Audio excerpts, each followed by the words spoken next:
tuve que buscarme las habichuelas, que se dice. Entonces empecé comprando muchas placas, rotas, no rotas. Me cargué un par. ¿Tú te acuerdas cuál es tu primer juego? Pues lo típico, a ver, era estudiante. Tenía que ganarme mis pesetillas. Había que hacer dinerillo.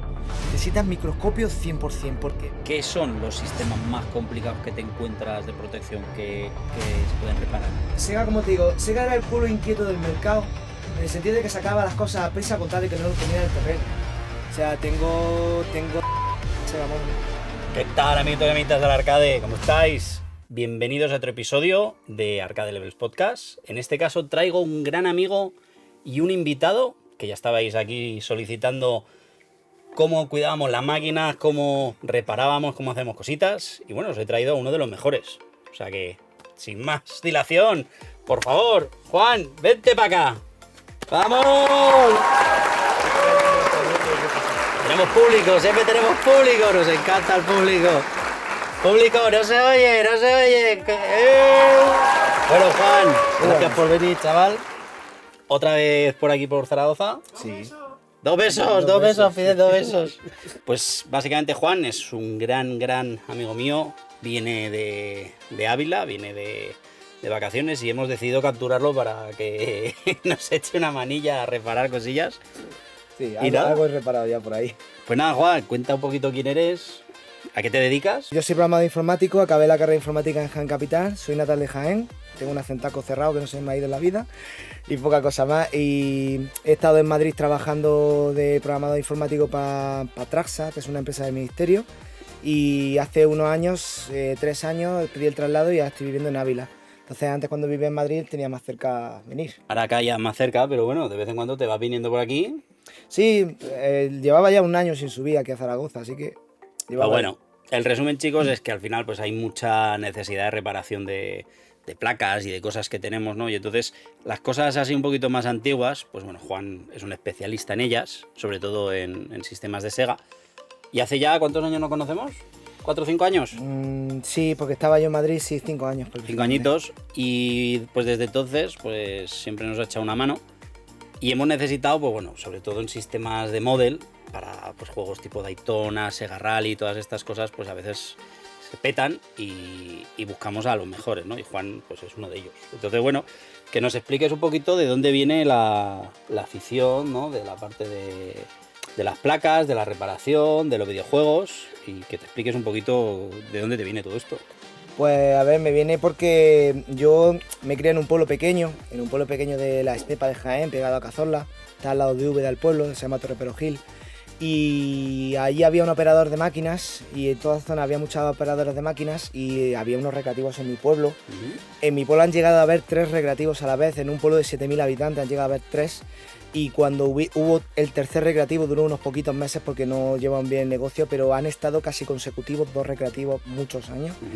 Y yo conocí las máquinas recreativas, yo soy del 89, yo las pillé tarde, que se dice, pero es que en mi pueblo estuvieron muchísimos años, juegos antiguos, muebles españoles, o sea, por mi pueblo llegó a pasar, yo soy de la gente y se lo toma de cachondeo, llegó a pasar la Vice City, que es la máquina española tipo torrente de disparo, y estuvo la Deluxe en un rincón de unos recreativos en mi pueblo, y la gente no me cree, y es que lo viví.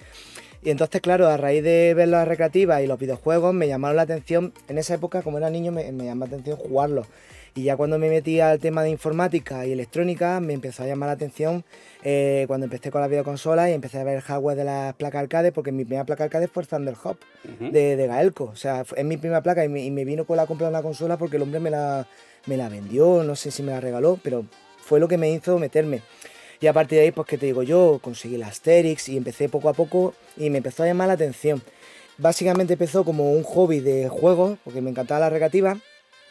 Y siendo yo estudiante de universidad, me compré mi primera recreativa, que era una Video Selection de Comavia, un mueble negro español. De hecho, es tan antiguo que no tiene ni prefijo. O sea, cuando el teléfono no pone ni el prefijo nacional. Y esa fue mi primera máquina recreativa, la compré en Úbeda, que es la ciudad que tenía yo al lado natal. Y ya a partir de ahí, pues poquito a poco, tengo 4 recreativas, tampoco son muchas, pero son, bueno, son muchas. Ya son muchas para un particular. Para un particular, pero digo, comparado con vosotros, tenéis un montón. Y digamos que poco a poco empecé a engrosar la colección, y la gran ventaja, digamos, es que como entiendo del hardware, muchas las compro rotas y las termino reparando para mi colección. Y el Sega Model, que es lo que se está viendo atrás, que es Model 3, era un hardware que yo empecé a interesarme porque iba buscando tener la versión arcade del Sonic Fighters. Y era una placa de Model 2B, que era la de las Virtua Striker y Sonic demás. Fighters, para quien no sepa lo que es un juego de lucha de personajes de Sonic. Bastante poligonal, Muy adictivo. pero muy, muy divertido el juego, ¿no? O sea, ese juego no está hecho para campeonato, ese juego está hecho para hacer gamba. Para hacer gracioso Para y hacer el pasarlo cafre. bien. Correcto. Entonces me empecé a interesar por el hardware de Sega Model sin saber que existía Sega Model 1, Sega Model 3. Yo solo sabía que había una revisión de Sega Model que tenía Sonic Fighter. Empecé a interesarme y en ese momento, que ya era hace 4 años y medio, 5 años, casi cuando nos conocimos, de pronto había muchísimas placas de despieces funcionales o que no las podían probar la gente porque tiene un formato de vídeo muy específico, un cableado muy específico, y las vendían pues 50 euros, muy barata. Para lo que Nadie le nada. interesaba ese hardware, era muy caro, muy complicado, no se podía enchufar y demás, y dije, voy a investigar. O sea, en ese momento no conocía yo tampoco a nadie, ni se sabía nadie aquí en España que supiera de ese hardware, o sea, de cara a pedir referencias o a saber reparaciones, pues tuve que buscarme las habichuelas, que se dice. Entonces empecé comprando muchas placas, rotas, no rotas, me cargué un par. O sea, empecé a invertir en conseguir esas placas y cuando empecé a ver el catálogo, porque yo no lo conocía, dije, joder, hay buenos juegos. Entonces, a partir de ahí, digamos, como se dice, fue escalando y ya empecé a comprar Model 1, Model 2 todas las revisiones, Model 3 todas las revisiones. Me empecé a especializar en Naomi. De hecho, creo que Naomi fue antes que Model, porque Naomi era un sistema que en ese momento también lo mismo, mucha gente no sabía tratarlo, era un fallo que le solían fallar mucho a las memorias gráficas, nadie sabía cambiarlas, y el tema de la carga de los juegos por tarjeta tampoco lo sabía nadie, entonces investigué. Digamos que fue todo un cúmulo. Había un cúmulo ahí de cosas, pero volviendo un poco a la parte inicial, ¿no? De la parte del fan, de que te gustasen. ¿Tú te acuerdas cuál es tu primer juego que tú jugaste de arcade? Es una pregunta que se la lanzamos a todo el mundo. O sea, puede ser tanto en versión arcade como en versión consolas. Pero si te acuerdas el primer jueguecito que tú jugaste. En consolas lo tengo clarísimo, el Sony 1 de Master System. Gran juego. O sea... Ese gran juego. Y después, en arcade, ¿te acuerdas qué primer juego jugaste? Es que yo en arcade iba con mi hermano, porque yo soy el menor de 3 hermanos, y yo siempre los veía jugar y... No tengo... A ver, yo tengo O por lo menos los primeros juegos que tuviste en un salón recreativo... Sea verlos, sea jugarlos, que tengas recuerdo con tus hermanos, que es una cosa que se acuerda mucha gente de ir con su padre o lo que sea. Pues yo te juraría que de los primeros fue el Puzzle Bobble o el Pang, de los primeros que vi yo. Sí, eso es lo que toca en esa época. Sobre todo el Puzzle Bobble, seguro. Sí, porque si yo soy del 89 y yo empecé a acompañar a mis hermanos recreativos con 5 o 6 años, de lo típico, que vas cogido la mano. Sí. No te pierdas, no eches moneda. Te tiene que aguantar tu hermano y se te tiene que llevar al recreativo para que él juegue, o sea que no hay otra. No, yo vas a ir obligatoriamente. Aparte, ten en cuenta, un niño en aquella época éramos muy de berrinche, en plan, es que yo quiero jugar, te entraba envidia. Que no llega a las palancas. Que no. Había que ponerte la sillita para llegar. Había que subir a corombo, si no, eso no había manera. Pero sí, más o menos calculo que de esos juegos. Y recuerdo que el que más me marcó fue el Sunset Riders de los vaqueros. ¿Y las partidas, te acuerdas si eran de 25 pesetas? ¿De sí, 50 pesetas? No, yo he echado 5 duros de aro. Y de hecho yo viví la época en la que se estaba cambiando la moneda 5 duros, que antes era una redonda plateada. Y si me daba a mi padre para echarme moneda, para echarme crédito, y me daba una de esas plateadas, tenía que ir al encargado a que me diera la de rosco. Porque los monederos ya habían cambiado los de rosco y la moneda 5 duros, las 25 pesetas... No la tragaba. No, porque era otro tamaño, y entonces como eran mecánicos, era un carril. Y yo he echado pesetas hasta... Sí, de hecho estuvimos desde 2002 entró el euro. Sí. Y estuvimos 2003 con el híbrido de que te devolvían el cambio parte en euros, parte en pesetas. Porque en aquellos momentos 1000 pesetas eran 6 euros en aquel momento. Correcto, sí. O sea, yo he vivido, sí. ¿Y los recreativos de la zona donde tú vivías, te acuerdas más o menos hasta cuándo estuvieron abiertos? Hasta 2006. Y ahí empezaron ya a tener que cerrar o lo que fuese. Sí, los recreativos... Sí, ya te digo, estaban los del pueblo y, por ejemplo, si ya te querés ir al centro comercial, en Úbeda, hace muchos años, antes de que fuera Carrefour, era Continente, antes de que se uniera Continente y Prica. Qué grande el Continente. Prica era en Jaén Capital y en Úbeda era Continente. Y luego, como se unieron, ya fue Carrefour. Continente y los primeros años de Carrefour había unos macro recreativos. O sea, cuando los chiquillos nos queríamos ir, que íbamos con los padres para comprar al Continente, había una parada obligatoria que eran los recreativos del Continente de Úbeda. Era donde yo empecé a conocer los muebles de luxe con proyectores gigantes. donde conocí yo el House de Death, que me cagaba de miedo con el House de Death, pero era adictivo porque te cagabas pero te gustaba. Pero te gustaba, sí.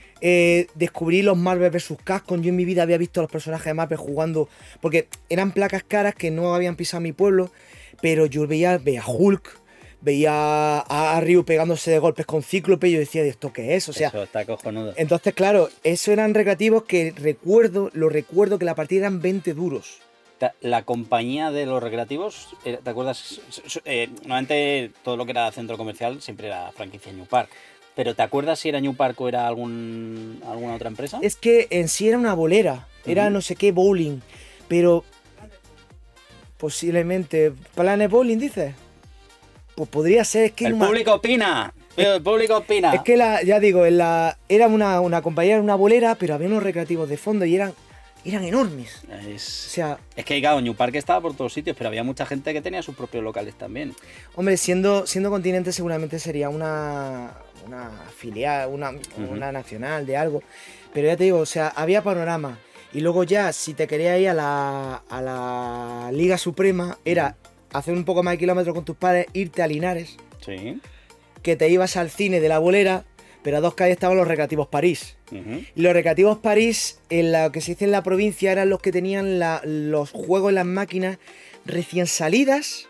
O sea, yo recuerdo en los recreativos París, cuando unos primos míos hicieron la comunión, fuimos a Linares, que estaban viviendo ahí en Linares, y recuerdo que mis primos, antes de la comunión, un día después, un día antes, vamos a ir a los recreativos París. Y yo dije, yo era un crío, digo, se llaman los recreativos, y mira, cuando entré, tipo esto, luces de neón, a oscuras, en plan... O sea, era de día, pero eran luces que te llamaban la atención. Y ahí descubrí el Marvel vs. Capcom 2, que vi a Cable, que es uno de los personajes estrella de ese juego, que es el de la ametralladora, el que se sacaron con Deadpool. Y vi en Metalus 3. Pues, y yo me quedé flipado, digo, ¿qué es esto? Yo empecé a ver Metalus 3, que te convertía en zombie, tiraban las potas de láser. Luego había aliens, el segundo jefe. O sea, yo descubrí, hay una de juegos que eran los punteros de la época, recién salidos. Y claro, yo me quedé flipado, digo, ¿esto qué es? Es una pasada. Por eso te digo, ya me enrollo. Pero los recreativos París eran una pasada. Y yo, por la gran suerte que tenemos, resulta que digamos, la continuación de los recreativos París son clientes ahora. O sea, que tenemos mucha suerte de continuar con ese legado, ¿no? Me he dejado yo bastantes pesetas. Ahora, eran recreativos que la partida era cara. O sea... Es que la gente se piensa que todas las máquinas valían 5 duros y no, había sitios que si el juego o el mole valía más caro, la partida más cara, incluso eran partidas que había que echar 2 monedas de 10 duros para hacer los 20 duros o las 100 pesetas, que era una partida, y eso normalmente eran los Sega Rally y las Daytonas. Sí, hostia, 100 pelas, ¿eh? Solía ser 100 pelas la partida. El equivalente a lo que era el euro de ahora, pero... Sí, 60. No al cambio, no al cambio, claro. Por el 1,66, pero... Es que claro, si nos basamos en cómo se quedó la peseta con el cambiadero, que eran 60 céntimos, 100 pesetas... 100 pesetas. Pero claro, después de tanto tiempo ya sabría. Después del cambio para arriba salió bien, porque las partidas en vez de 100 pelas ya fueron a 166. Ahí el operador recuperó. En el caso de mi pueblo, cuando cambiaron la moneda de euro, pasaron de 5 duros a 20 céntimos. Y la conversión exacta de 5 duros eran casi 15 céntimos, no 20. Entonces, claro, los operadores ganaban. Ganaban pata ahí en el cambio, sí. Sí.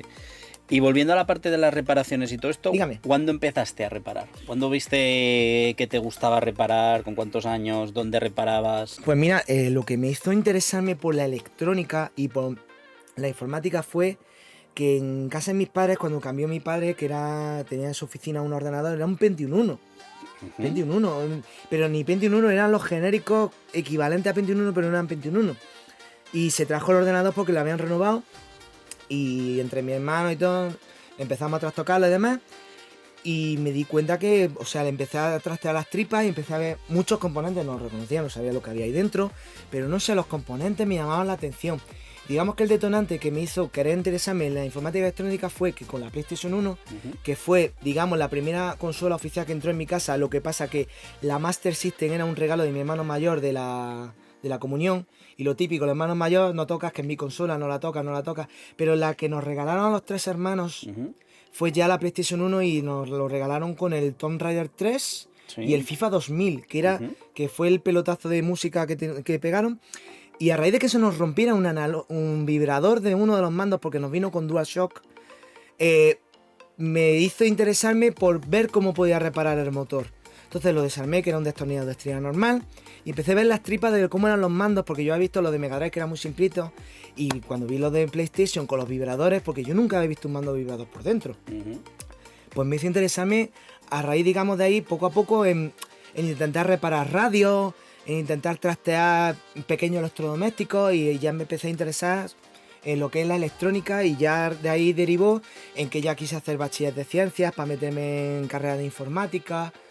O sea, informática lo he aprendido en la carrera, programación y todo demás, pero lo que es electrónica, prueba y error, y digamos, fijarme en tutoriales e información. Autodidacta totalmente la parte de electrónica. Sí, porque en la carrera de informática apenas dimos electrónica, si dimos el 8085, que es un procesador, Sí, o sea, sí. llamamientos de pila y poco más. Y luego pues tuvimos electrónica digital, que era aprender voltaje, amperaje, impedancia, corriente alterna, continua. Tuve poca cosa, lo que tuve sobre todo fue programación de código. ¿Y ibas tú a algún taller a reparar cosas más complicadas a nivel de placas o algo? ¿O siempre era todo en tu casa? Realmente todo era en mi casa, o sea, yo quedaba con la gente. Muchas veces lo que hacía era por el mero hecho de aprender. Alguien me pedía ayuda, me traía un cacharro, decía, pásate mañana y te lo devuelvo, y yo lo reparaba, y eso me servía para aprender. Pero yo nunca he hecho en plan a domicilio, salvo de aquí a unos años para atrás, nunca lo he hecho. Siempre ha sido en el piso donde estuviera yo viviendo, tenía un apartado con una mesa de trabajo y ahí hacía todo. Claro, es que a veces los componentes de reparación a veces no son baratos. Un soldador sí, te puede costar 25 o 30 euros, pero una programadora o una estación de soldadura, o sea, cualquier cosa ya, un osciloscopio, hay cosas que ya si te metes empiezas a gastarte mucha pasta. Como dato, yo todavía no tengo osciloscopio y reparo las placas sin osciloscopio, porque uso punta lógica y me fijo en el comportamiento. Si tuviera osciloscopio, si aprendiera a usar un osciloscopio ya pasaría de liga, y no lo tengo. O sea, por eso digo. Todo es cuestión de... Pero planeo pillarlo próximamente. Lo que pasa es que, para que no lo sepa, los osciloscopios, los buenos, valen un pastizal. ¿Qué puede costar? ¿3.000 euros? No, a ver, uno decente, cerca de 500. Ahora ya, si te vas a los industriales de fábrica, eso ya son más de 1.000 euros. Sí. Igual que los robots de Revalin para soldar. Entonces yo fui poco a poco. Yo empecé con soldador, con pistola de chupón de estaño. Y luego lo típico, empecé con las consolas, las Mega Drive, porque en su momento, hace muchos años, la gente, como se decía, perdía el culo porque la Mega Drive fuera 60 Hz. Nuestra Mega Drive de aquí en España... más rápida. Si la ponías a 60 Hz, el juego se veía más rápido. Exacto, porque a nosotros, por ejemplo, las consolas de Europa estaban capadas. Si el procesador estaba a 60 Hz, que es la velocidad real, nosotros nos la capaban a 50 y era por la frecuencia de las teles. Correcto. O sea, para que sacara 60 Hz, nuestras teles no eran válidas, porque en aquella época se usaban el cable de antena, la señal RF, el cable blanco de toda la vida de antena. Y luego ya cuando empezaron a implementar las teles, el Euroconector, que ya sí permitía señal RGB de alta calidad, o sea, progresivo, etcétera, ya entonces las consolas ya no venían capadas. Pero el problema es que todas las que se han vendido, las que tú te encuentras, Mega Drive PAL, Super NES PAL, NES PAL, Master System PAL, todas esas están capadas. Entonces había, digamos, un interés en los pocos coleccionistas, que no es coleccionistas, los típicos que se empolvaban las consolas, era liberarlas. Entonces yo me metí en eso por lo típico. A ver, era estudiante, tenía que ganarme mis pesetillas. Había que hacer dinerillo de algún lado. Es que era estudiante universitario. Algunos ponían los mod chips de la Play 1 y tú te dedicabas a hacer... Bueno, los mod chips, eso fue... Los chips de la PlayStation, eso fue, digamos, la época dorada. Todo el mundo... O sea, toda PlayStation 1 que compréis, al 90% está pirateada, seguro. Se tuvo que piratear. Yo creo que es la consola más pirateada de toda la época. Pero a pesar de ser la más pirateada de la historia, entre comillas, aun siendo pirateada, tenía ganancias. Sí, claro. O sea, esa gente se tuvo que... Vamos, hizo el agosto con... Sí, eso fue PlayStation. Sí, una de las razones por las que se hundió Sega con la Saturn y la Dreamcast fue porque Sony empezó a comprar licencias. Sí. Y las licencias las perdía Sega. Claro, no sacaban juegos. Exacto. Y después, cuando empezaste con toda la parte ya un poquito que ya te metiste con placas de model, placas de juegos de... Ya puede ser Taito, ya puede ser MVS, cositas de que tú ya irías consiguiendo y tú te ibas reparando cosas. ¿Qué son las primeras reparaciones que empezaste a hacer en ese tipo de placas? ¿te acuerdas, sobre todo de Model, que es lo que yo sé que a ti más te gusta? ¿Te acuerdas qué primeras reparaciones hiciste? ¿Cómo lo descubriste? Claro, había internet, pero no sería lo que había ahora. ¿Cómo sacaste documentación de todas esas cosas? ¿O cómo lo hiciste todo Pues aquello? vamos a ver, lo primero de todo, yo lo que hice fue la técnica, digamos, de observación. Busqué, digamos, no es que haya fichas técnicas, pero en el hardware de Sega están las especificaciones de qué procesadores, qué RAMs trae. No te dicen dónde están ni cómo trabajan, pero me estuve fijando, pues en Sega Model, por ejemplo, hay un procesador central que es un i960, un procesador de Intel, pero luego hay otra sección de coprocesamiento, que son unos determinados procesadores, y yo lo identificaba. Luego había una parte de procesamiento 3D para los polígonos, lo identificaba. Luego la parte de las texturas, que es una de las partes más grandes, que tiene una cantidad brutal de RAMs. Entonces yo lo que hacía era prueba y error. Yo me topaba una model que tenía un fallo de textura. Se veían los polígonos, se veían los personajes 3D, pero como que las texturas no se pegaban bien. Y yo decía, ¿esto de qué puede ser? Entonces, una de las cosas que hacían falta, y es obligatorio en Model, es microscopio. Necesitas microscopio 100%, porque Sega, cuando sacó los procesadores, los sacó tan concentrados de patillas soldadas sobre la plancha que tienes que verla a microscopio para ver si se han soltado alguna. Porque aquí en Europa tuvimos muchos años una regulación en la que el estaño no podía llevar plomo. Entonces, muchas placas, si se han montado durante esa época, el estaño es más débil, se suelta. Las patillas se sueltan. Tú compras una moda y dices, se enchufó funcionando. Vale, te creo, pero ahora la voy a enchufar yo y me voy a encontrar el estaño suelto. Entonces, se sueltan pues del calor o del movimiento, que al final exacto, alguna pieza pues se levanta y, es que realmente no te hace contacto ahí. Realmente, como el plomo se considera contaminante, pero es que el plomo es el que te hace que se agarre mucho mejor el estaño. Entonces, cuando yo me encontraba, ya lo aprendí de Sega Model, que estaban con fallos gráficos, yo me iba directamente al procesador, que es un pedazo de bicharraco así, y lo que iba con el microscopio comprobando patilla a patilla, hacía como una leve presión para ver si se movía. En el momento que viera una patilla suelta, la soldaba y seguía con el ciclo, hasta que de pronto ya veía, digo, no se mueve nada más.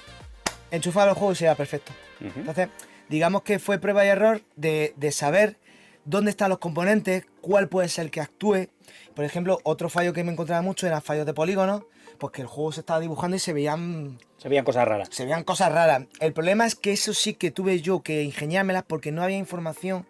Porque en estos sistemas 3D intervienen RAMs de profundidad de Z-buffer, RAMs de vectoriales, RAM de mallas. Hay un montón de polígonos, de componentes que intervienen en los polígonos. Entonces tuve que intentar saber las secciones de RAMs y de integrados que intervienen en lo que tú ves.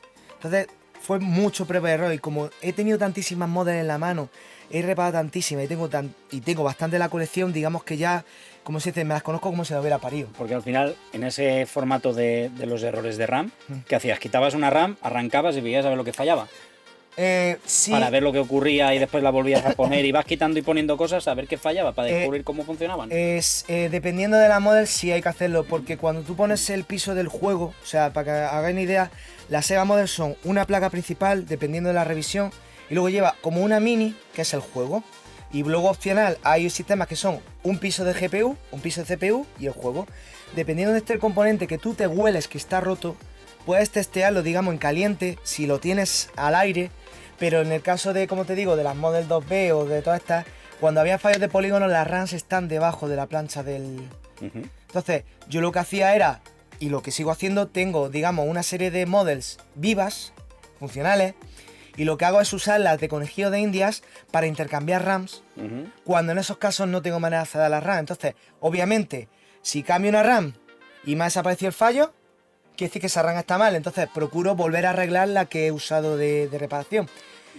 Y básicamente eso, entonces hay casos que tengo que hacer eso, de prueba y error. Las RAM, cuando tú las cambias, ¿son cosas que compras tú y ya vienen programadas o las tienes que programar tú de alguna manera? Bueno, las RAM no se programan, las RAM son... Son módulos de RAM puros y duros, como siempre. Son, digamos, las planchitas, las galletitas que le dicen, pero eso no viene programado, eso viene funcional y lo que hace es un ciclo de entrada y salida que se lo manda a la propia placa. Entonces, el problema es que esas RAMs del calor, del uso, saltan. Entonces, se joden y la tienes que sustituir entera. Exacto, hay que cambiarla entera, pero el problema es que Sega Model tiene muchísimas RAMs. una barbaridad, una cantidad brutal de RAMs, tanto en polígonos, tanto en CPU, tanto en texturas. Luego los tiles, que son los letreros que tú ves en los juegos, son 4 RAMs que tiene, que esas sí son fáciles de localizar. Yo veo un fallo de que se ven mal los letreros, ya sé dónde está fallando, porque es una esquina que tiene unas RAMs, se acabó. Pero el problema es cuando ya te tienes que ir a polígonos o a texturas a ver qué está fallando. Primero, si se te ha soltado un chip, no se me ha soltado, vale, pues una RAM, ahora busca cuál RAM es y te las puedes oler. Y los test de prueba de error de la placa, y tú entras al menú y hay varias cosas y hay un test Sí. de RAMs entre ellos y testea más cosas. ¿Son 100% reales? Eh, ¿Suelen de- funcionar bien? Depende del juego, porque hay juegos que hacen test tanto de su propio juego como del sistema entero. Y luego hay juegos que tienen test horribles. En plan, yo me pruebo lo mío, me da igual cómo esté la placa. Correcto. Por ejemplo, el Sega Rally 2, que yo soy con mucha gente, dice, es que yo he pasado el test y no me dicen nada de la placa. Digo, el Sega Rally 2 es de los juegos que tiene el peor test de todos. Porque solo testea lo que es su juego y a la model que le den. Correcto. Está probando el piso del juego. Sí, exacto. Entonces, yo lo que le recomiendo a la gente cuando tiene que probar las Model 3, en este caso, que ponga los Virtua Striker. Cualquier Virtua Striker, el normal, el 98, 99, ese hace 4 tests, que son la placa de CPU, las RAMs de CPU, luego sus memorias de CPU, ese es otro menú, y luego el tercero es el que más peta, que es el piso de GPU. Entonces te puede devolver que falla la RAM de cooling, la RAM FIFO, de reglas FIFO de entrada y salida, RAM de buffer, RAM de texturas, que las Model 3, las del Daytona, tienen 8x4, son 32 RAMs de texturas. Y el problema es cuando te salta una, Claro. que tienes que buscar Hay que cuál encontrarla. hay que encontrarla. Entonces, por eso, pero... Y hay cosas en las placas, ya hablando en general, pero bueno, en este caso en Model, que sabes que no puedes reparar. O sea, ¿qué hay, aparte de cosas como los custom, que son procesadores propios creados por Sega, que se supone que no se pueden duplicar, ni replicar, ni nada, ¿no? Que tienes que tener donantes, ¿no?, de otras placas para poder sustituirlos. Por eso llevo Que, años, sí. que es lo que tú haces de cuando compras placas y tal, para tener básicamente piezas para poder arreglar cosas que no se pueden programar. ¿Por qué no está esa información? ¿Por qué Sega no la liberó? Es que el problema es que normalmente cuando tú te encuentras esquemáticos de un sistema es porque se han filtrado en algún momento de la historia. O sea, algún operador se ha jubilado, los tenía en un cajón, alguien ha conseguido por ejemplo, los esquemáticos del Ghosts and Goblins, que son de Capcom, los que tú te los descargas, está íntegramente, son 20 páginas, 10 por cada placa, porque son 2 placas. El juego del Ghosts and Goblins, el de Arturo, de los zombies. Esos son documentos internos de Capcom, pero porque alguien los consiguió y los escaneó. Entonces, el problema es que Sega era muy de destruir documentos y cosas que no quería que la gente tuviera. Correcto. Entonces, los esquemáticos de Sega Model 1, 2 y 3 solo se tienen documentos parciales si hay información parcial en algún manual de algún juego. Pero como tal, esquemáticos públicos no existen. Ahora, puede haber alguien que los tenga y no lo haya escaneado. Porque el problema es que Sega, si se entera que tú tienes unos esquemáticos, eso sí es verdad, eso sí lo he oído yo, Sega te da la libertad de hacer lo que quieras con su sistema y su juego mientras no te lucres con ello. Pero en el momento que tú cojas documentos confidenciales de Sega y los publiques, te buscas un lío con Sega. Entonces el problema es que los esquemáticos de esos sistemas son confidenciales, es que pone top secret, o sea, es que no se pueden. Yo he visto fotocopias de algunos manuales y demás parciales. Entonces, eso no se puede publicar y si alguien lo tiene, es para ellos. Es que técnicos propios de Sega hay muy pocos y están jubilados. O se han muerto. Entonces, tienes alguno por Estados Unidos, como el Ken. Sí. Y ¿quién hay más por Europa? Que sea gente que ha trabajado en la época de Model y todo esto, que ya no existen obviamente, pero que igual pues haya podido aportar algo de documentación. A ver, está Ken de la Repair Sega. Sí, y que ese chico sigue en funcionamiento, sigue haciendo cosas. Y yo tengo otro contacto que es un griego que se llama El Coin, o sea, es EL Coin, y en vez de Coin con C es con K. Y ese hombre lo conocí, ese hombre fue operador de Sega. De hecho, sin ese hombre no hubiera tenido más de un juego de Sega Model que tengo, porque tenía los juegos que yo buscaba. Y ese hombre estuvo trabajando con Sega directamente, fue operador cualificado. Entonces, conozco ese. Técnicos propios en plantilla de Sega, ¿no? Sí, o sea, que estuvo en plantilla, sí, o sea, tenía Sega que no era como un operador grande tipo New Park, que compraba máquinas, Exacto. sino que directamente estaba en la central de Sega. Sí. Trabajaba para Sega. Luego aquí teníamos a Ampetronic. Ampetronic. Ampetronic, que ya... es que no está claro si siguen trabajando, si no siguen trabajando. Es el Pep, que se supone que está jubilado y tal. Este hombre trabajó muchos años con Sega. Este hombre ha tocado mucho. Es que para que se haga idea la gente, hay una altísima probabilidad de que tú compres un juego de Sega Model o una placa de Naomi y tenga una pegatina de reparación de Ampetronic.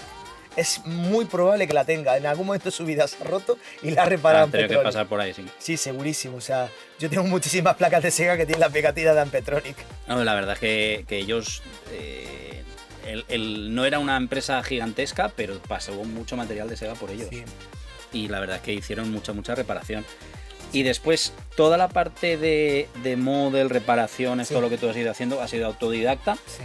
Después has ido a placas ya de otros fabricantes. Sí, no, a ver. Como Taito, como Irem, como... Yo recientemente, por ejemplo, vi un nicho no explotado, igual que pasó con Model, con el sistema de Taito F3, que son los cartuchos rojos. Entonces yo vi que de pronto a nadie le interesaba Taito F3, digo, pero si tiene un catálogo buenísimo, ¿cómo no le interesa a nadie Taito F3? Y es de estas cosas que cuando se ponen de moda, como hace 5 años nadie quería las Sega Model. Las Sega Model las tenían ahí amontonadas en cajetones, son cajetones metálicos gigantes, no se sabían enchufar, no se sabían reaprovechar, no valían nada. Y ahora de pronto, pues el juego de fútbol que está de fondo, que es un Virtua Striker, el 2, pues vale su dinerillo ya, porque se ha puesto de moda, ahora de pronto llama la atención, pero hace 5 años no, que es cuando, por ejemplo, empecé yo a conseguir las cosas. Pero la Sega STV a lo tonto también está subiendo bastante porque los cartuchos, muchos se destruyeron. Yo he visto muy pocas placas de STV y la mayoría siempre las he visto con el Die Hard. El Die Hard, que es uno de los juegos más pirateados aquí en España, porque aquí teníamos la Jungla de Cristal y que los niños y todos los adolescentes pudieran jugar a la Jungla de Cristal, el juego de Bruce Willis. Está cojonudo ese juego. Claro, entonces, es súper divertido ese juego. Entonces, fue el único juego, aparte del Treasure Hunt, que es también de la empresa de Sega, que tuvieron que internacionalizar porque el juego realmente se llama Dynamite Deca. Sí. Lo que pasa es que la versión internacional lo pasaron a Die Hard, que era nuestra Jungla de Cristal. De hecho, la portada del Dynamite Deca, el protagonista del Dynamite Deca se parece más al propio Bruce Willis que en la portada del Die Hard. El Die Hard, sí, correcto. O sea, porque Die Hard es como se llaman las películas en inglés. Sí, Die Hard, que nosotros lo tradujimos a Jungla de Cristal por el tema de que era la ciudad. Correcto, sí. Entonces, de hecho, el apodo que le tienen al protagonista del Dynamite Deca, que sería Bruce Willis, es Dynamite Man. O sea, es el apodo que le tienen. Entonces, Sega STV, por ejemplo, es la Sega Saturn. Y la Sega Saturn, pues obviamente Sega en esa época, que ya pegaron luego el salto a la Dreamcast, estaban ya fatal. Ya con Saturn arrastraban pérdidas, estaban fatal. Entonces, Sega STV, como he dicho, Neo Geo MVS. Y luego ya, si te vas a juegos específicos arcade, no existe... Hay muchos juegos que no son un sistema como tal, son placas específicas que diseñaban para ese juego. Entonces puede haber un juego que monte un sistema derivado, pero la placa es otra. O sea, puede compartir los procesadores de vídeo, de sonido y demás, pero tiene diferencias de componentes, que tiene más memorias de gráficos, más RAM de sonido, más RAM de trabajo. Entonces son, digamos, como... Es que antes lo que se llevaba era fabricar la consola para un juego. Entonces cada juego era su consola. Entonces cada placa, que te digo yo, el Rastan Saga de Taito, que es el del Conan que hemos conocido todos, la placa era específicamente para el Rastan Saga. O sea, ese hardware se hacía para el juego. Exacto, entonces cada vez que tenían que sacar un Rastan Saga, tenían que fabricar la consola con el juego Rastan Saga.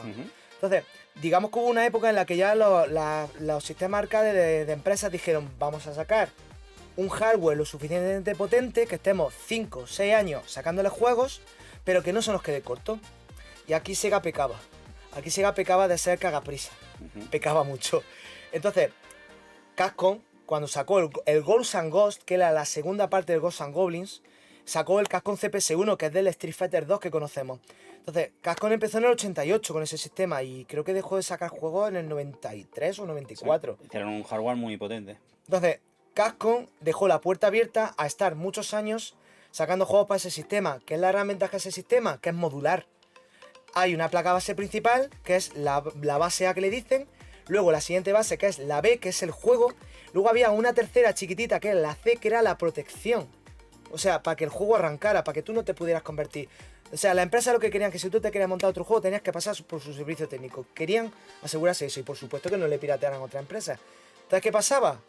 Que si a ti se te rompía el Street Fighter, cogías otro juego barato, le quitabas la placa y ya te veía Street Fighter otra vez funcionando. Solapabas y a funcionar. Entonces, muchas empresas se subieron al carro de sacar sistemas como si fueran consolas. Correcto. Pero tenía que diseñarlo con la suficiente perspectiva de que tuvieran muchos años que no necesitaran más potencia. Correcto. Y después, hablando de temas de protección y todo esto, Sí. claro, las placas han ido muriendo. Sí. A nivel hardware, a nivel pilas de protección, pilas suicidas, cosas de estas. ¿Qué son los sistemas más complicados que te encuentras de protección que se pueden reparar? Aparte de pilas suicidas y cosas así. Que yo tenga, a ver, porque Tipo, no lo... tipo Gaelco, tipo pilas suicidas de Gaelco. A Gaelco el problema es que fueron tan especialitos que no querían que ni Dios les copiara. Y lo que hicieron fue que sus juegos están basados en procesadores, en el procesador Motorola 68000, que es universal en muchísimas placas, y luego los procesadores gráficos, los ATmec, creo que se llamaba, sí. Pues lo que hizo Gaelco fue, pues vamos a meter otro procesador, y tiene el famoso Dallas D5003 o 50003, que solo está para la encriptación. O sea, el juego se comunica con otro procesador para devolver una serie de variables y de bytes para saber si es original. Correcto. Entonces, si tú querías piratear el juego, tenías que acceder a la información encriptada. Pero el problema es que la información encriptada estaba por pila. En el momento que tú... Claro, la pila se gastaba, se se iba moría, la información de ese procesador se perdía. Sí. Y ya no comunicaba, ya no había ese retorno de información. Exacto. Yo, para que lo entienda la gente así más fácil, había varios tipos de sistemas de protección en el arcade. Los más usuales eran que se sacaba un componente, un procesador o sí, un componente de encriptación atado a un juego. Y luego había otros sistemas que le decían encriptación volátil. Encriptación volátil es que había una RAM asociada a un procesador como en Gaelco, asociada a un custom como en otra empresa, y lo que hacía es que la encriptación se quedaba almacenada en esa RAM y había una pila que te la mantenía viva. Entonces era una manera de asegurarse de que si alguien quería manipular el sistema, al irse la protección, tenías que pasar por el servicio técnico obligatorio de la empresa. Por lo tanto, manipulas la placa, pierdes la garantía. También era una manera de asegurarse que a futuro, dentro de 5 años, tenías que ir al servicio técnico de la empresa y como ya no estabas dentro de la garantía, te tocaba pagar el de suicidio, que se llama, que es que te volvieran a inyectar los códigos de seguridad. Y volvían a poner otra pila, pero también volvió a ocurrir a los años que fuese el tema de la pila. Entonces, ahora por ejemplo, Gaelco, había un hombre que sabía muchísimo, que el Angelico se murió, era el crack de Gaelco, estaba empezando a meterse ya en la desencriptación a nivel de anular la encriptación, porque ahora mismo lo que se tiene es que se sabe el método para volver a insertar los códigos, pero no se ha logrado anular el uso de pilas. De todos los juegos, ¿no? De todos los juegos, solo hay 2 o 3 que están hackeados porque alguien encontró versiones desencriptadas, porque Gaelco solía, a ver cómo me explico, Gaelco solía, antes de sacar el juego, fabricaba la versión desencriptada. Entonces, cuando la comercializaban, ahí hacían la encriptación. La encriptación, pero siempre de rescate de Gaelco, porque Gaelco cuando vació los almacenes, se encontraron muchísimas placas. El juego del Alligator Hunt, que es el juego, digamos, es nuestro Cabal, el Cabal español, el Blue Bros español. Es el chaval con un patinete que Sí. se va moviendo por ahí disparando a todos los vienen enemigos. Vienen los aliens, luego te montan una nave y te mueves y demás. Ese es muy chulo. Ese se logró encontrar una versión desencriptada en una placa que no tenía pila. Entonces dijeron, ¿cómo está arrancando esto si cuando no hay pila te dice coprocessor bad o turbo bad, que digamos que te está fallando el Dallas, que no hay código? Se la encontraron sin pila y dijeron, ¿esto qué es? Y luego está en mame dumpeada, y entonces yo, por ejemplo, yo tengo la Alligator Hunt y yo no me lo pensé 2 veces. A la que me entró la Alligator Hunt le medí la pila, estaba a punto de gastarse y digo, toma viento. Quité la pila, grabé las 2 memorias que hay de la versión desencriptada y mi Alligator Hunt está sin pila. Correcto, y entonces, básicamente, de distintos fabricantes, el tema de las pilas suicidas, Sí. procesadores específicos Sí. para comunicación, ¿qué más protecciones existen? ¿A nivel de model hay algún tipo de protección? Claro, los juegos de Model tienen una plaquita tipo como la de Capcom, que lleva la encriptación del juego. Entonces hay juegos que no la requieren. O sea, tú por ejemplo, si tienes un Sega Rally 2, el Sega Rally 2 no tiene placa de encriptación. Si tienes el Harley Davidson, no tiene placa de encriptación. Como te vayas al Daytona En el arranque necesita esta plaquita para poder arrancar. Exacto, el Daytona ha usado el Battle on the Edge y el Power Edition, que son versiones consecutivas, un año de diferencia, tienen su propia placa de encriptación, por lo que si tú tenías un Battle on the Edge y tú dices, me voy a grabar yo las memorias yo mismo del Power Edition, no, el Power Edition tiene su otra placa de encriptación. Entonces, ¿qué te tocaba? Sega, que me hace falta este juego. Vale, entonces Sega te mandaba los sets de conversión, te mandaban unas cajitas con las memorias para que tú cambiaras y con un manual, con una fotocopia manual que te decía cómo tenías que poner los jumpers, que son son como unos enganches para poner los modos de funcionamiento, te daba todo. Entonces Sega te proporcionaba los kits de conversión y te decía, tú tienes tal placa de tal juego, puedes optar a este, a este, a este, a este. Entonces tú lo escogías y Sega lo que hacía, ya sea a ti directamente como operador o como cliente, te mandaba los kits de conversión.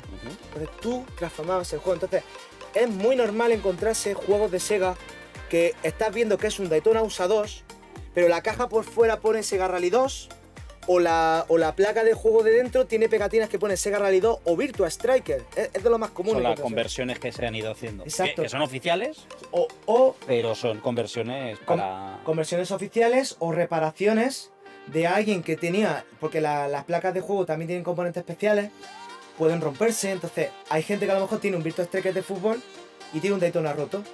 Entonces haces un engendro, que se dice, le montas la memoria del Daytona USA 2 a la placa de ROM de la Virtua Striker, y si de camino también te has saltado la placa gráfica, que es de lo que más saltaba, se la coges o sea, hacías un Frankenstein. Entonces yo, por ejemplo, compré una model, todo ilusionado en su momento, que ponía afuera Virtua Fighter 3, que es uno de los juegos más difíciles de encontrar porque es una revisión de Sega que solo tiene dos juegos, que el otro es el Sega Bass Fishing, el de la pesca. Y yo lo compré todo ilusionado, creyendo que era un Virtua Fighter 3 por fuera, y cuando lo voy a abrir, que no me llevé el chafe del todo, me encontré un Virtua Striker, pero era la revisión de este 2.0, que era de las Daytona 2. Pero yo iba buscando un Virtua Fighter 3, entonces alguien en algún ciclo de vida usó la caja de metal de un Virtua Fighter 3 para guardar un Virtua Striker. Correcto. Que la gente iba haciendo sus cabalas y sus zombies para mantener las placas vivas, vamos. Esto era, digamos, un contra-handicap a nivel de si tú vas a comprar un juego, de que como Sega hizo el sistema modular, es de quita y pon. Claro. Quita y pones, quita y pones. Claro, después ya los sistemas pasaron a protecciones más modernas a nivel de los dongles USB o de los dongles, sí. Y cosas de estas, que eso ya tiene su tela, ¿no? Y ya eso es otro cantar, pero ya muchos de esos ya son más formato PC. Ya no han ido a placas electrónicas. Sí.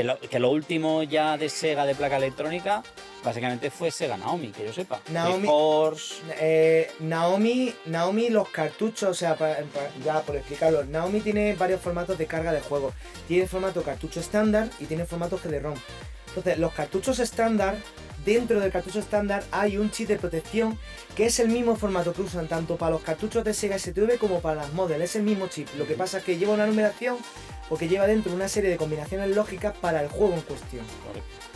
Entonces, los cartuchos Naomi dentro, los físicos, sí que tienen un chip de protección. Luego, cuando Sega vio que los cartuchos salían muy caros o que no se le quedaban cortos de espacio, realmente que Sega quería ahorrar costes, dijo, pues vamos a sacar el GD-ROM, que se llaman los CDs. Son unos CDs, es un lector externo que se conecta a la placa y era como un CD externo donde tú metías el juego. Exacto, para quien no lo sepa, Naomi es la Dreamcast en arcade. La Dreamcast tiene la mitad de RAM y Naomi tiene el doble. O sea, tú un juego de Dreamcast lo vas a ver muy bien, pero se va a ver mejor en Naomi, porque tiene mejor calidad gráfica y tiene mejor de todo.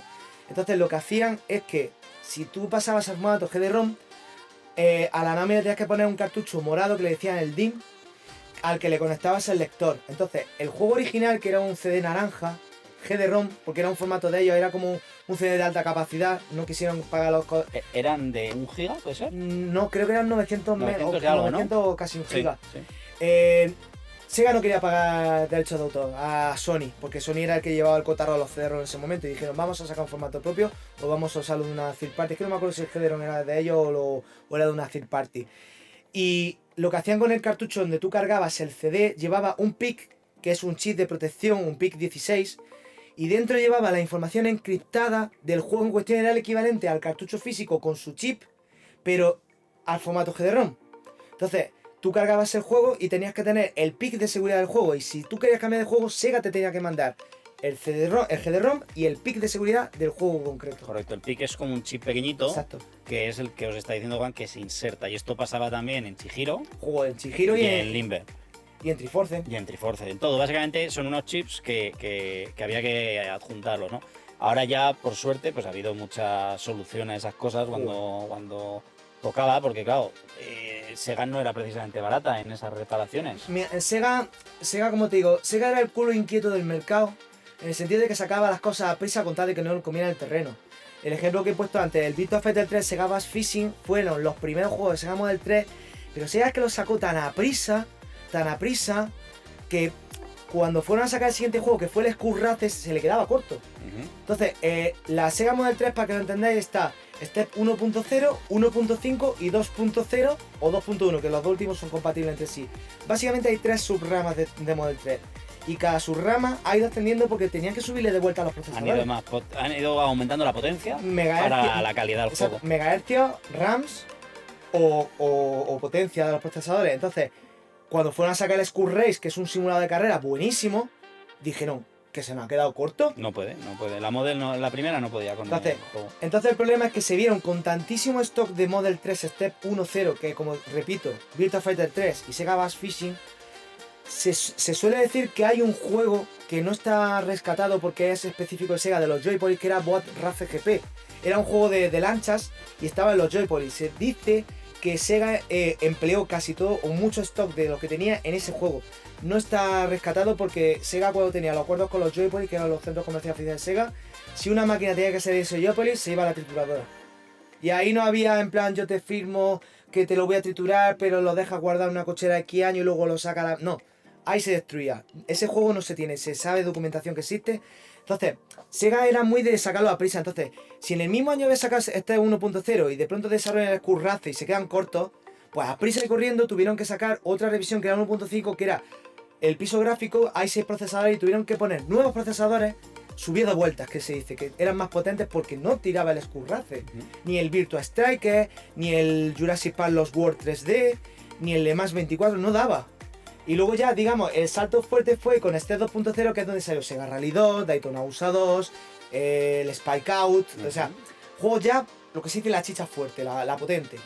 Pero era muy a prisa, sacaban... Claro, es que esta gente quería sacar juegos para el mercado, para aprovecharlos, pero el hardware tenían que ir desarrollando conforme la potencia del juego requerida. Exacto. Y el tema es que otros fabricantes no, hacían un hardware muy potente y se adaptaba durante muchos años ese hardware a los juegos que iban saliendo. Sí, pero en defensa de Sega te puedo decir que Sega tenía el mercado ganado.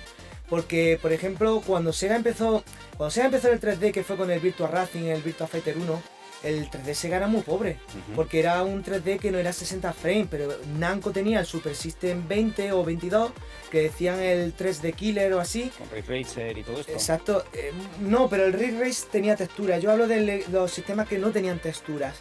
Se veían a 60 frames por segundo, o sea, era una velocidad brutal. El Virtua Racing que iba a 40. Va a 20, no, va a 25, creo. Era un juego de Fórmula 1 muy chulo, pero que era como a saltos, como un poquito enganchado. Exacto. Y es por ese motivo. Y encima, o sea, Sega Model 1 no pegaba texturas, son polígonos con colores. No hay texturas de nada. O sea, estás viendo los que están haciéndote los mantenimientos de los coches son tíos poligonales que solo llevan la camiseta, que son los polígonos dibujados azul, pero no hay cara. Son muy graciosos de ver porque son... El brazo es un cuadrado, esto es un cuadrado, la cara es un cuadrado, la boca es un cuadrado. Y luego acaba en pico que parece una grulla el brazo. Y entonces se ve muy gracioso un montón de cubitos, ¿no? Haciendo ese mantenimiento del coche. Entonces, Sega Model 1, por ejemplo, a nivel de Sega, le fue muy mal. Le fue mal porque fue en el sentido de que el único juego estrella que tuvieron fue el Virtua Racing por el tema de la Fórmula 1, porque no había un juego en ese momento de Fórmula 1 tan bueno. Pero... cuando pegaron el pelotazo fuerte en 3D fue con Daytona USA 1, que fue en el 93. O sea, imaginaron el 93 en los recreativos con el nivel 3D que había, que era pobre, tanto por la propia Sega como por otros sistemas, que los objetos 3D no tenían capacidad de pegar texturas, aunque iban a 60 frames. Ahora te llegan y te sacan el coche del Hornet y estás en un circuito de Daytona. Y el coche estás viendo que se pega leñazos, que se destroza, que se mueve, que vibra, que tiene ese volante con... O sea... eso fue el sacadineros de Sega, pero Sega tuvo un problema. Le pasó lo mismo, sacó muy a prisas el hardware. Entonces solo hay 3 juegos en esas revisiones de Daytona USA, que son el Virtua Cop 1, que está en Sega Saturn, pero es un port bastante degradado. Daytona USA 1 y un juego de tanque que se llama Desert Tank. Son los tres únicos juegos que en ese sistema se llama Model 2 original, se le dice la O. Porque luego Sega sacó otras tres subramas que era 2A, 2B y 2C, que básicamente son el mismo hardware, la misma potencia, solo que tiene un tipo de procesamiento distinto y entonces sacaron juegos de acuerdo a lo que requerían. Y le pasó igual. ¿Cuál es el problema? Que Sega a día de hoy sigue teniendo problemas con la licencia de Daytona. Sigue teniéndolos. Porque recientemente en el juego del Yakuza han sacado el Sega Racing Classic 2, que es el Daytona USA 2 y no han podido usar la firma Daytona. Correcto. Lo que se Porque no tienen derechos para hacerlo. Daytona USA 2 solo lo puedes jugar en emulador porque no se ha porteado a otro sistema, está en su placa. No se ha porteado porque sigue teniendo Sega a día de hoy problemas con la licencia de Daytona. Entonces, es lo que digo, Sega pegó un pelotazo muy gordo con Daytona 1 y el problema es que era un hardware desfasado. Entonces el problema es que Sega, la solución más idónea hubiera sido que el Daytona USA 1 lo hubieran porteado a la 2A, que es la más parecida. Que la 2A está el Sega Rally 1, Virtua Fighter 2, el Max TT de las motos, el Motor Race también. Pero no podían, porque tenían un contrato firmado que no podían portear en otros sistemas salvo ese. Entonces Sega se comió con patata las Model 2O y hay documentos de que Sega estuvo hasta el 97-98 fabricando Daytonas 1. Porque seguían dando dinero. Sí, claro. La gente la seguía queriendo, funcionaban mucho. Exacto. Y un caso específico digno de estudio es que la Sega Model 2 tenían un tipo de fuente que era una fuente de alimentación negra que solo sacaba 5 voltios y 12. Cuando tú te ibas a Model 3, ya las placas necesitaban una tercera toma que era de 3,3 voltios. Pues los últimos muebles de Daytona 1 venían con fuentes de Model 3. Porque ya Sega no tenía fuente de Model 2. Claro, y el 3,3 no lo usaban. Exacto, entonces estaba la clavija de donde salían los 3,3 de voltios sin uso. Pero porque ya no tenían fuente y tenían que tirar de Model 3. Claro. Tenían que aprovecharlo, la fuente nueva. Sí, el problema que aquí tenía Sega era que si sacaban un juego que era la leche y les vendía a cientos y miles, el problema era portearlo. O cambiarlo, o moverlo de versión. Y el problema es que la firma Daytona le salió muy enriquecedora. Sí, muy rentable. Pero el problema de los circuitos americanos es que tienen unos contratos de fidelización muy bestias. Claro, que los americanos siempre quieren su parte del pastel, macho. Entonces, VR, por ejemplo, también tiene Daytona, o uno de los circuitos de Daytona que se llama Global VR, o sí, la empresa esta americana le pasa igual, tiene también problemas de licencia. Sí. Y Sega cuando sacó en Hikaru el NASCAR Racing, le pasó lo mismo. Hay que pagar derechos para poder usar los circuitos. Es como hacer hoy día un Smash Bros. Que le tienes que pagar a todas las compañías. Igual. Es la leche. Todo el mundo quiere pillar su parte, ¿no? Pero bueno, en la parte que a mí más siempre me sorprende de toda la parte que tú llevas de reparaciones y de todo lo que tú haces otra parte que aparte de reparar es que buscas fallas e intentas mejorarlas, ¿no? Entonces, en este caso, pues por ejemplo, con tus placas de NetDean para Sega Naomi. Exacto. Entonces, pues explica un poquito qué has hecho, qué modificaciones has hecho en ciertos sistemas para poder, pues fallas que tenían ciertos sistemas, mejorarlos, pues por ejemplo con el tema de Sega Naomi, ¿no? Sega Naomi, el gran problema que vi yo cuando me metí en Sega Naomi, que no había apenas información de cómo cargarle los juegos en un formato que no fuera original, porque Sega Naomi los juegos son prohibitivos, muchos. Son muchos, es que dependiendo de qué juego te busques, por ejemplo, en el Marvel vs. Capcom 2 el cartucho es prohibitivo, son 200. Básicamente la Naomi es una placa, como si fuese una consola, que tiene su hueco y un cartucho. Sí. Y entonces había que intentar encontrar alguna forma de poner algo que pudieras cargar un juego o varios juegos que no costase comprar el juego entero, básicamente. Exacto, entonces Sega, el Marvel vs. Capcom 2 es uno de los juegos más buscados y son de 200 para arriba. O sea, es un juego caro. Entonces, Sega se cansó en sí de que le fallara el sistema de CD porque el lector fallaba, la lente fallaba. Entonces implementó el sistema de tarjetas. Entonces, a raíz del cartucho morado con el que tú cargabas el CD, metieron una actualización de firmware que era el A401, que Sega te mandaba las tarjetas grabadas, seguías dependiendo del PIC de seguridad, pero era un formato derivado, porque el formato de tarjetas Compact Flash es similar al formato ID de disco duro o de GD-ROM como el que cargaban ellos, compartían el mismo estándar, entonces era fácil de adaptar. Problema, si ya Sega no fabrica, porque estamos en los tiempos de hoy día, tarjetas originales, ¿cómo las cargas?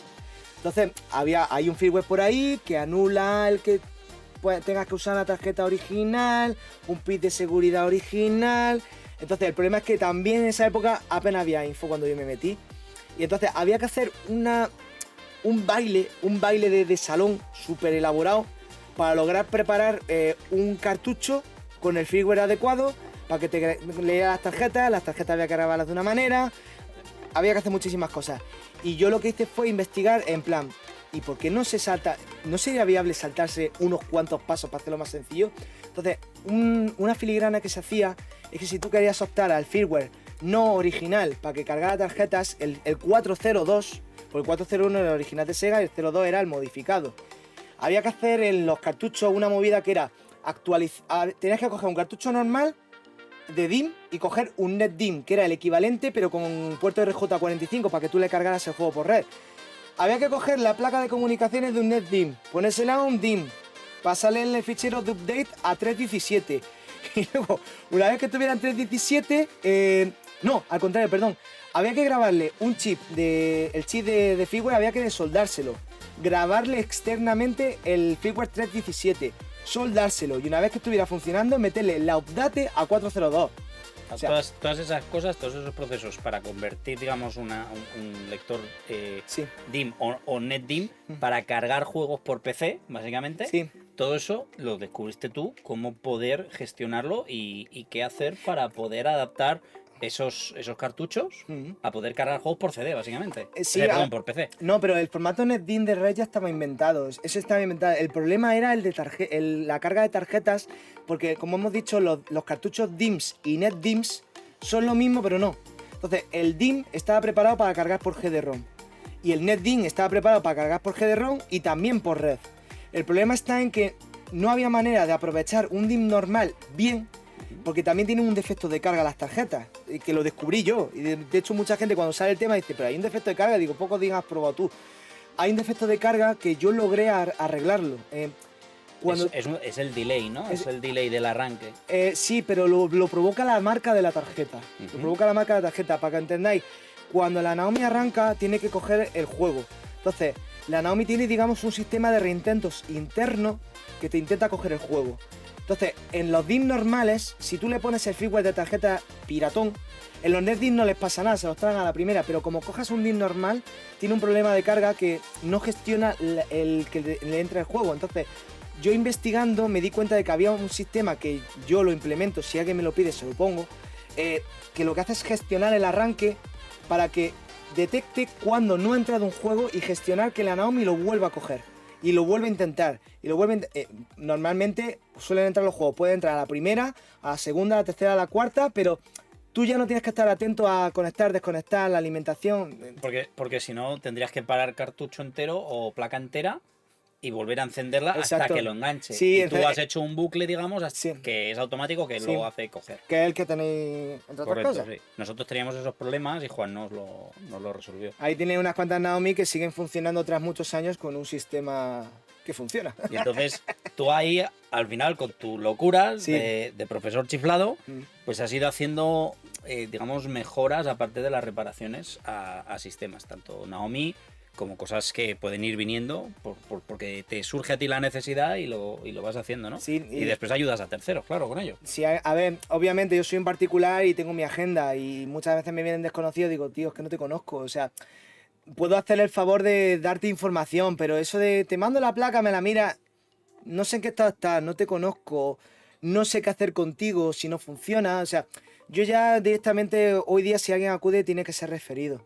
A ver, que si me llega un desconocido y me pide información, por dar información no tengo problema. Ahora, yo meterte mano a un componente tuyo tienes que ser referido. Correcto. O sea, ahí al final tú tienes tu historia y lo haces como una afición y a nosotros nos ayudas por la amistad y tal, pero al final esto no es un negocio para ti, es más un hobby que entre las reparaciones, descubrir cómo se hacen las cosas, eso es una cosa que a ti te gusta y te entretiene, ¿no?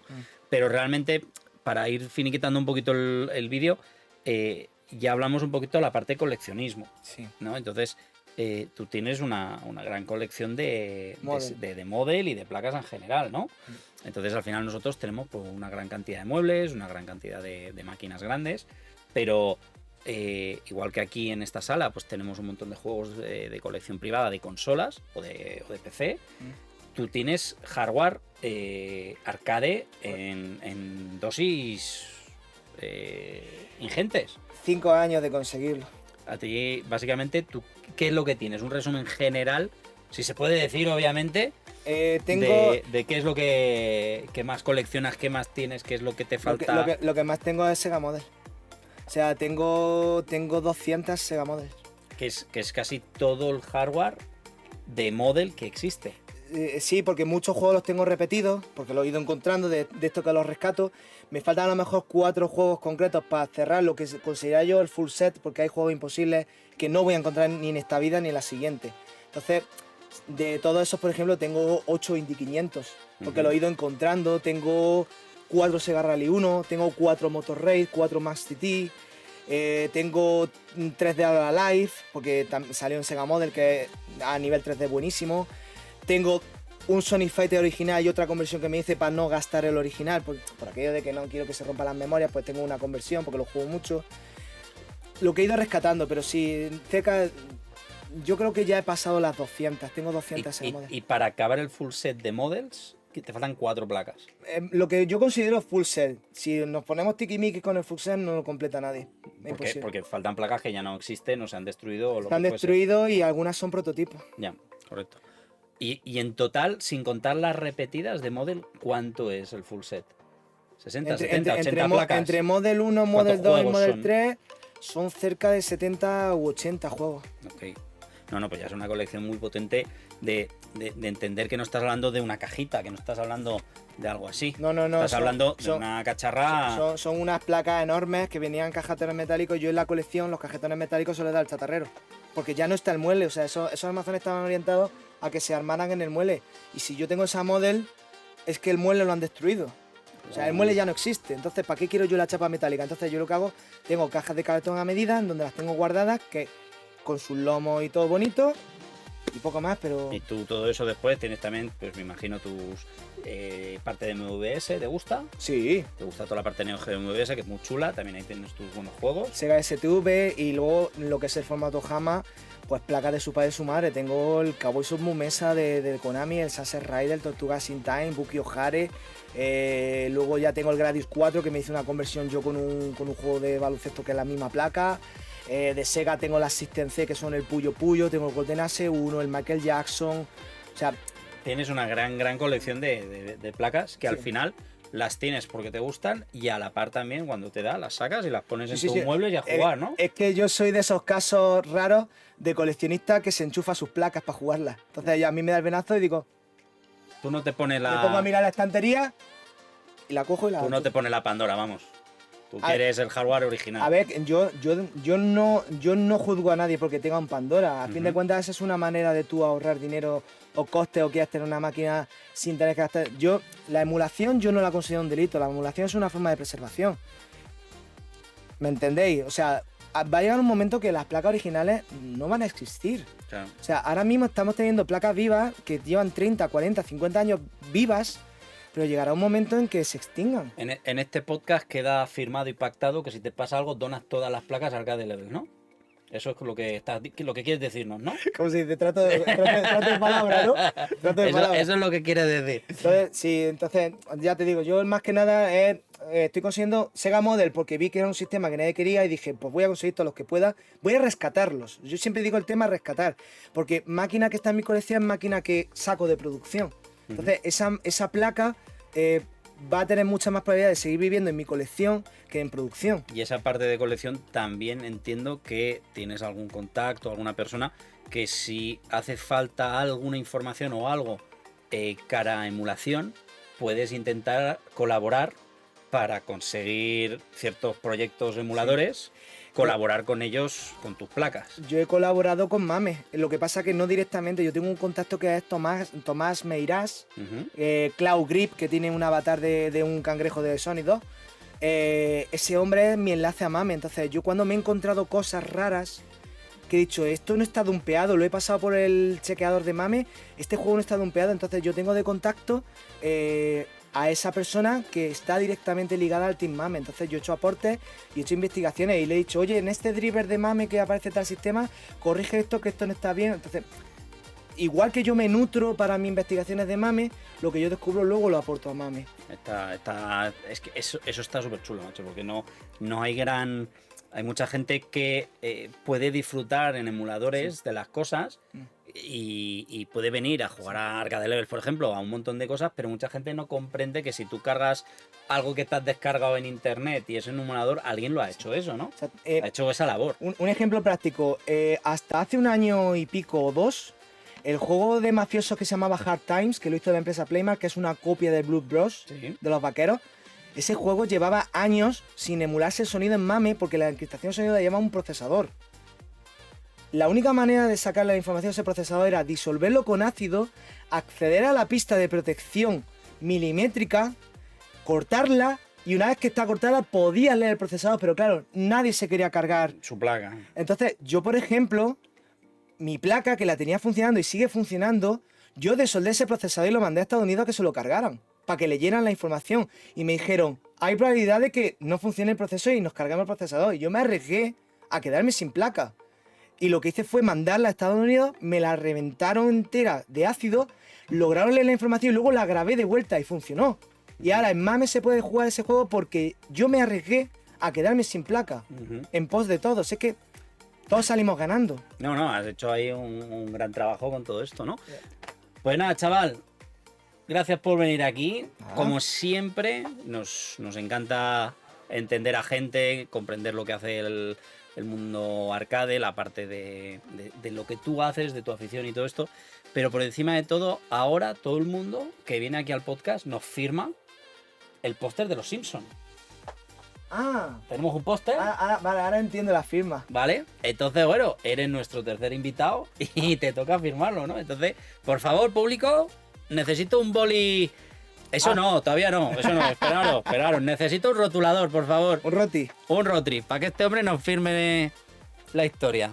Una firma. Lo que te dé la gana, como si quieres pintar un Sonic con pichada gorda, o sea, lo que tú quieras pintar. Ahí está, grande. Y nada, Juan, te dejamos como siempre la cámara, que la tienes ahí, para que despidas el podcast. Hay momentos en la vida en los que tienes que tener un hobby y tienes que tener una serie de distracciones porque las necesitas. Necesitas, digamos, abstraerte y necesitas disfrutar la vida o verla con otro enfoque. Solo digo que hay que valorar lo que se tiene, lo que se puede conseguir, lo que se aprende. Y por supuesto que no se te suba a la cabeza. Es lo único. Pues dicho ha quedado, chicos. Como siempre, cuidaros mucho. Nos vemos en el siguiente podcast. Chao.